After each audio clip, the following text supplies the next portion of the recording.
శ్రీమాత్రే నమః. శ్రీ గురుభ్యో నమః. ఈరోజు ఈ వీడియోలో అక్షయ తృతీయ నాడు చేయవలసిన అంశాలను గురించి తెలుసుకుందాం. కాబట్టి వీడియోని ఎక్కడా ఎవరు స్కిప్ చేయకుండా చివరి వరకు జాగ్రత్తగా వినండి. లేట్ చేయకుండా వీడియోలోకి వెళ్ళిపోదాం. వైశాఖ శుద్ధ తృతీయకే అక్షయ తృతీయ లేదా అక్షయ తదియ అనే పేరు ఉందన్నమాట. క్షయం అంటే నాశనం, అక్షయం అంటే నాశనం లేనిది అని అర్థం. అక్షయమైన ఫలితాన్నిచ్చే పర్వదినం ఈ అక్షయ తృతీయ. ఈ మధ్యకాలంలో ఈరోజు వేలం వెరిగా బంగారాన్ని కొంటూ ఉన్న శాస్త్ర గ్రంథాల్లో ఇలా కొనమని ఎక్కడా లేదు. ఈ తృతీయకు దాన తృతీయ అని పేరు. అందువల్ల ఈరోజు బంగారాన్ని కొనడం కన్నా దానం ఇవ్వడం ఒక గొప్ప కార్యం. ఈ పర్వదినంలో దేన్ని దానంగా ఇస్తామో దాన్ని అక్షయంగా పొందుతాము అని శాస్త్రవచనం. కృతయుగం ఆరంభం కూడా అక్షయ తృతీయ నాడే జరిగిందని చెప్తుంది విష్ణు పురాణం. అందువల్ల ఇది యుగారంభ తిథి లేదా యుగాది తిథి. వైశాఖ శుక్లపక్ష అక్షయ తృతీయకు తోడుగా రోహిణీ నక్షత్రం ఉంటే అది మరింత శ్రేయస్కరమని తెలుపుతోంది నిర్ణయామృతం. ఈసారి వచ్చినటువంటి అక్షయ తృతీయ ఇలాగే వచ్చిందండి. బుధవారం, రోహిణీ నక్షత్రము, అక్షయ తృతీయ అన్నీ కలిసి వచ్చినటువంటి తిథి చాలా శ్రేష్టమైనటువంటిది.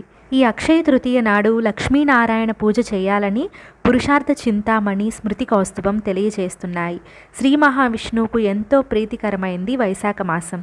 ఈ మాసంలో లక్ష్మీ సమేతుడైన శ్రీ మహావిష్ణువుని పూజిస్తే విశేష ఫలితాలు కలుగుతాయని తెలియజేసింది విష్ణు పురాణం.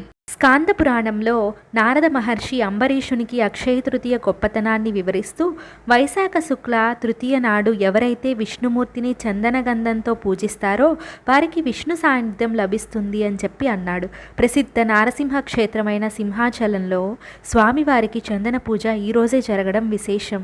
నారాయణుని దివ్యక్షేత్రమైన బద్రీనాథ్లో 6 నెలల దేవాలయం మూసి ఉంచుతారు. అందువల్ల అక్కడ 6 నెలలు మానవ పూజ, మిగతా 6 నెలలు దేవ పూజ ఉంటుందని ప్రసిద్ధి.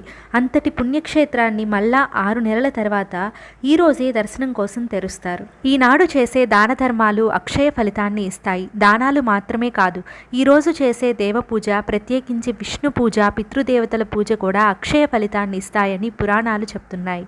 ఈ పండుగ గురించి సాక్షాత్తు శ్రీకృష్ణుడు ధర్మరాజుకు చెప్పినట్టుగా భవిష్య పురాణంలో ఉంది. వ్రతోత్సవ చంద్రిక ఈ వ్రత విశేషాలను ఇలా తెలిపింది. ఈరోజు గంగా స్నానం చేసేవారు సకల పాపాల నుండి విముక్తులవుతారు. ఈరోజు పితృదేవతలకు తర్పణాలు వదలాలి. లక్ష్మీ సమేతుడైన నారాయణుణ్ణి, గౌరీ సమేతుడైన పరమేశ్వరుణ్ణి పూజించాలి.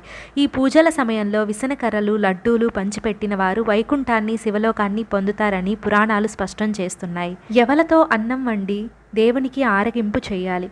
గురువులకు గ్రీష్మ ఋతువులో లభించినటువంటి పదార్థాలు, వస్తువులతో పాటు నవధాన్యాలను దానం చేయాలి. నీటితో నిండిన కుండను దానం చేయడం అనేది అన్నిటికంటే ఉత్తమమైనది.